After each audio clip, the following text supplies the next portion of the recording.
UTL solar solar लावणार आणि सबसिडीही मिळवून देणार।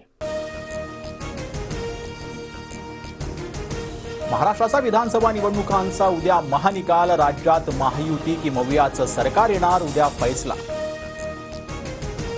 स्ट्रॉंग रूमच्या बाहेर कडक पहारा द्या, मतमोजणी पूर्ण होईपर्यंत केंद्रातच राहा। विजयाचं प्रमाणपत्र घेतल्याशिवाय केंद्राबाहेर पडू नका, वरिष्ठांकडून मविया नेत्यांसह पदाधिकाऱ्यांना सूचना। मवियाच्या 157 जागा निवडून येणार, ऑनलाईन बैठकीत शरद पवारांकडून सत्ता स्थापनेचा विश्वास व्यक्त।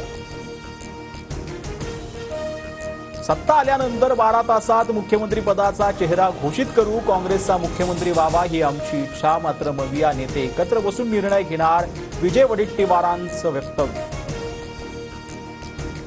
मवियात ज्यांच्या जास्त जागा त्यांचा मुख्यमंत्री असा फॉर्म्युला ठरलेला नाही। मुख्यमंत्री पदाचा निर्णय दिल्लीत नाही तर महाराष्ट्रात होईल, संजय राऊतांची प्रतिक्रिया। मुख्यमंत्री पदावरून मवियात पुन्हा खटके उडण्याची चिन्ह, संजय राऊत हायकमांड त्यांच्यावर प्रतिक्रिया देणं योग्य नाही। मुख्यमंत्री पदाबाबतच्या राऊतांच्या वक्तव्यानंतर पटोलेंचा खोचक टोला। महायुतीत मुख्यमंत्री पदाबाबत भाजपा नेतृत्व ठरवेल, मोदी शहा आपल्या हिताचे निर्णय घेतील असा शिंदे अजित पवारांना विश्वास। चंद्रकांत पाटलांची प्रतिक्रिया। निकालाआधीच महायुतीचा प्लॅन बी तयार, बहुमतापासून महायुती दूर राहिल्यास लहान घटक पक्षांची मोट बांधणार। छोट्या घटक पक्षांशी महायुतीच्या नेत्यांची बोलणी सुरू, सूत्रांची माहिती।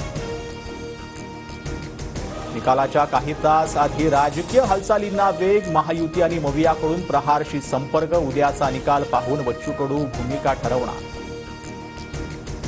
निकालानंतर मवियाच्या नवनिर्वाचित आमदारांसाठी मुक्काम सांताक्रूजमधील ग्रँड हयात हॉटेलमध्ये असणार। ऐनवेळी दगाफटका टाळण्यासाठी खबरदारी, तर काँग्रेसकडून विदर्भातील आमदारांसाठी विशेष विमानाची सोय। पैसे वाटप प्रकरणावरून भाजपा नेते विनोद तावडेंची राहुल गांधींचं काँग्रेस नेत्यांना नोटीस, बदनामी केल्याचा आरोप। सार्वजनिक माफी मागा अन्यथा कायदेशीर प्रक्रियेला सामोरं जा, तावडेंचा इशारा। कार्यकर्त्यांना विजयाची खात्री, निकालाआधीच उमेदवारांच्या विजयाचे बॅनर झळकले। बारामती, आंबेगाव, शिरूर, धाराशिव, पुणे, पंढरपुरातील मतदारसंघात बॅनरबाजी। जळगावातील पिंपराळामध्ये अपक्ष उमेदवार आणि भाजपच्या कार्यकर्त्यांचा राडा। ठाकरे गटाचे कुलभूषण पाटील यांच्या अपक्ष उमेदवारीवरून दोन्ही गटाच्या कार्यकर्त्यांमध्ये बाचाबाची। बाबा सिद्दीकी हत्या प्रकरणात नागपुरातून आणखी एकाला अटक, फरार आरोपी शुभम लोणीकरचा मित्र सुमित वाघला बेड्या। UTL सोलार सोलार लावणार आणि सबसिडीही मिळवून देणार।